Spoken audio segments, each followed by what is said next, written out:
성도님 잘 주무셨지요? 오늘도 말씀과 함께 승리하는 하루가 되시기를 바랍니다. 오늘의 말씀은 마태복음 21장 1절부터 9절 말씀이 되겠습니다. 나귀를 타신 예수님, 제가 제목을 그렇게 잡았습니다. 나귀를 타신 예수님. 예수님이 예루살렘으로 들어가시는 장면인데요. 흔히 예루살렘 입성 이렇게 부르게 됩니다. 주님의 일생에 있어서 꽤 의미가 있는 무게감이 있는 순간인데요. 정치인들이 해외에 나갔다가 공항으로 들어올 때가 되면 지지자들이 나와서 환영을 하는 그런 경우가 있잖아요. 뉴스에서 가끔 그런 장면을 보게 되는데 오늘 이 장면이 사실 인간적인 의미에서는 그런 의미도 있는 장면이 되겠습니다. 기자들도 오고 카메라도 오고 사람들의 이목이 집중되는 그런 순간입니다. 그런데 의외의 상황이 벌어지는데 예수님이 어린 나귀를 타셨습니다. 나귀 중에서도 어린 나귀를 타셨어요. 그게 어때서 나귀를 타실 수도 있지. 쉽게 생각할 수도 있지만은 당시의 일반적인 기대와는 매우 어긋난 선택이었습니다. 일반적인 기대로는 예수님이 백마를 타셔야 했습니다. 전쟁에서 이긴 장군이 개선할 때에 타고 오는 하얀 백마, 그걸 타셔야 했었어요. 당시 사람들 사이에 주님이 구원자라는 기대감이 많이 퍼지고 있었습니다. 로마의 지배 아래에 있던 이스라엘을 해방시킬 구원자다. 그래서 사람들이 외치기를 본문 9절에 보시면 호산나 다윗의 자손이여 찬송하리로다. 구원자 혹은 해방자 예수를 부르짖는 그런 소리였습니다. 그런데 이 분위기에서 어울리지 않게 주님은 어린 나귀를 타신 거예요. 우연히 그렇게 된 건 아닙니다. 백마를 구하다가 못 구해서 우발적으로 나귀를 타신 게 아닙니다. 주님의 의도적인 선택이었고 거기에 귀한 메시지가 담겨 있습니다. 이 시간 나귀를 타신 예수님, 여기에 담긴 메시지를 우리 마음에 새길 수 있기를 바랍니다. 제일 먼저 겸손입니다. 겸손. 우리 예수님이 왜 나귀를 타셨느냐? 우리 주님이 겸손한 분이기 때문에 그렇습니다. 다른 말로 낮은 곳을 좋아하시는 분이기 때문에 그래서 주님이 나귀를 타셨습니다. 교만한 분이셨으면 백마를 타셨겠죠. 그런데 주님은 참 겸손한 분이셨습니다. 그리고 이것이 우리에게 복음이 됩니다. 이게 우리에게 참 귀한 복음이 돼요. 만일 주님이 교만하여서 높은 곳만 좋아하는 분이셨다면 우리 같은 사람은 주님을 만나지 못했을 겁니다. 만일 우리 주님이 교만하여서 잘난 사람들만 가까이 하는 그런 분이셨다면 우리같이 부족하고 우리같이 연약한 인생들은 그분을 만나지 못했을 것입니다. 제가 지금 사회 계층 이야기하는 게 아닙니다. 잘난 인간이 있고 못난 인간이 있고 지금 그 말이 아니에요. 인간이라는 존재 자체를 이야기하고 있습니다. 인간이란 누구나 부족하고 연약합니다. 깨닫지 못해서 그렇지 인간이라는 존재 자체가 연약하고 부족해요. 특히 하나님 앞에서 그렇습니다. 지극히 존귀하신 하나님 보시기에 우리는 한없이 낮고 한없이 비천한 존재들입니다. 그런데 그럼에도 불구하고 그 귀하신 주님이 우리에게 오신 거예요. 그 귀하신 주님이 우리에게 오셔서 우리의 주님이 되어 주셨습니다. 왜냐하면 그분은 겸손한 분이시기 때문에 낮은 곳을 좋아하시는 겸손하신 주님, 낮은 자도 사랑하시는 너무나 겸손하신 주님. 오늘 아침 나귀를 타신 주님께 감사하면서 하루를 시작했으면 좋겠습니다. 우리를 위해 이 낮고 천한 낮은 땅으로 내려오신 주님의 은혜를 진심으로 감사를 드립니다. 다음으로 주님이 왜 나귀를 타셨느냐? 두 번째는 죽음입니다. 죽음. 주님이 왜 나귀를 타셨는가 하면요. 주님은 지금 죽으러 가고 계셨기 때문에 그렇습니다. 다른 말로 십자가로 나아가고 계셨기 때문에 그래서 나귀를 타셨습니다. 전쟁이 벌어지면 짐승들도 많이 동원이 됩니다. 백마도 동원이 되고요. 나귀도 동원이 되고 우리나라 같으면 소도 동원이 되고 그렇습니다.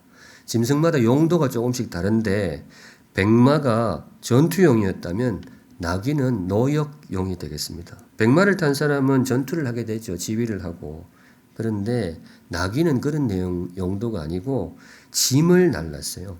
물자도 나르고 이런저런 짐꾼을 대신해서 짐도 나르고, 그리고 때로는 시신도 나귀들이 날랐습니다. 전투 중에 죽은 시신이 있으면 그걸 나귀가 날랐어요. 그래서 주님이 나귀를 타셨습니다. 주님은 지금 십자가를 향해 걸어가고 계십니다. 우리를 위한 십자가. 그래서 주님이 나귀를 타신 거예요. 십자가는 언급결에 당한 살해가 아닙니다. 주님은 살해당하신 그런 분이 아니에요. 십자가는 주님의 선택이었습니다. 나귀를 타시는 순간 이미 주님의 마음은 십자가에 달리고 계셨습니다. 우리를 위해서. 내가 너희를 위하여 십자가로 나아가노라. 오늘 아침 한 번 더 나귀를 타신 주님의 은혜를 감사하며 하루를 시작했으면 좋겠습니다. 우리를 위해 십자가로 나아가신 주님의 은혜. 이제 곧 고난주간이 다가오는데요. 십자가의 은혜는 고난주간에만 감사할 것이 아니고 매일매일 마음에 새기고 감사해야 될 것입니다. 죽음의 나귀를 타고 우리를 위해 십자가로 나아가신 우리 주님의 은혜에 진심으로 감사를 드립니다. 마지막으로 주님께서 나귀를 타신 이유가 무엇이냐? 또 조금 분위기를 바꿔서 승리와 생명입니다. 우리에게 진정한 승리와 우리에게 진정한 생명을 선물하시기 위해서, 그래서 주님은 나귀를 타셨습니다. 나귀를 타신 것이 죽음을 의미한다. 죽음을 향한 길이라고 했는데 맞는 말입니다. 죽으러 가신 거예요. 주님이 나귀를 타고. 그런데 그게 전부는 아닙니다.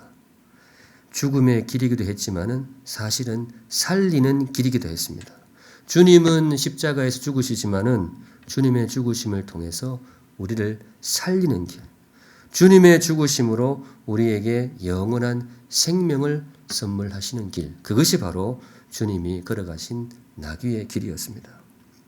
또한 주님이 나귀를 타신 것은 진정한 승리를 우리에게 선물하시기 위함이었습니다. 참된 승리를 선물하시기 위해서. 세상은 백마의 승리는 잘 알아도 나귀의 승리는 잘 몰라요. 백마 타고 칼 휘두르고 완력으로 제압하는 이런 승리는 잘 알지만은 나귀를 타는 승리, 희생으로 거두는 승리, 죽음으로 거두는 승리, 이 승리는 세상이 잘 몰라요.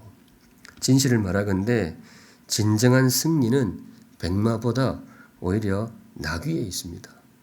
겸손한 희생, 희생적인 죽음, 바로 여기서 진정한 승리가 나오고 거기서 우리의 영원한 승리가 나오게 됩니다. 바로 그래서 주님은 우리를 위해 나귀를 타 주셨습니다. 오늘의 말씀, 나귀를 타신 예수님, 주님이 나귀를 타신 이유를 묵상했는데요. 제일 먼저 겸손이라고 했습니다. 낮은 자도 사랑하시는 겸손하신 주님이시기에 우리를 위해 이 땅에 내려오셨고 나귀를 타고 우리에게로 걸어오셨다. 그렇게 믿으시면 되겠습니다. 또 한 가지는 나귀의 길에 죽음의 의미가 있다고 했습니다. 우리를 위해 십자가로 나아가는 길이었기에 주께서 나귀를 타셨고, 또 한 가지 바로 그 길을 통해서 우리에게 진정한 생명과 우리에게 영원한 승리를 선물하실 수 있기에 그래서 주님은 기꺼이 나귀를 타 주셨습니다.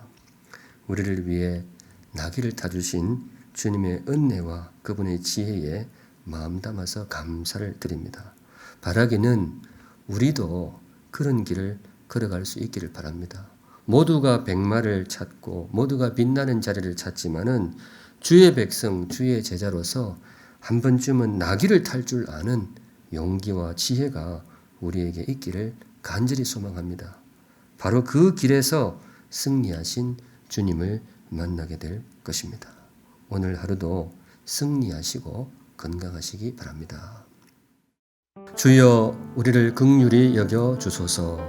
온 나라 온 백성이 두려움과 근심에 쌓여 있습니다. 주의 자비를 베푸셔서 질병에서 우리를 보호하시고 속히 이 두려운 어둠에서 벗어나게 하소서. 삶의 모든 영역이 위축되고 백성의 삶은 더욱 어려워집니다. 눈에 보이지 않는 전염병 앞에 인간의 연약함을 뼈저리게 깨닫습니다.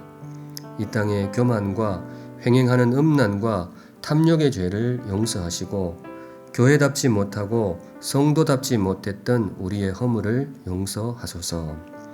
방역 당국과 의료진에게 힘과 지혜를 더하셔서 질병의 기세가 꺾이고 확진자들이 건강을 되찾게 하옵소서. 온 국민이 하나가 되어 이 위기를 극복하게 하옵소서. 가족을 잃고 장례도 제대로 치르지 못하는 유족의 아픔을 위로하소서. 평범해 보이던 일상이 결코 평범하지 않았음을 깨닫습니다. 무심하게 지나왔던 일상이 감사의 제목이 되게 하소서. 어려운 때일수록 참된 예배자로 서게 하소서. 모이지 못하는 섭섭함이 불평이나 원망이 아니라 예배를 더욱 사모하는 뜨거움이 되게 하소서. 힘겨운 시기에 성도의 성숙함을 더욱 드러내게 하시고 섭리 가운데 드러나는 악한 세력이 결정적으로 무너지게 하소서. 그간 어둠에 쌓여 있던 영혼들이 주께로 돌아오게 하시고 교회는 그들을 주님께로 인도할 성숙한 울타리가 되게 하소서. 평탄할 때에도 힘겨울 때에도 우리가 주의 손안에 있음을 믿습니다. 우리를 불쌍히 여겨 주소서. 우리에게 긍휼을 베풀어 주소서. 자비로우신 예수님의 이름으로 기도합니다. 아멘.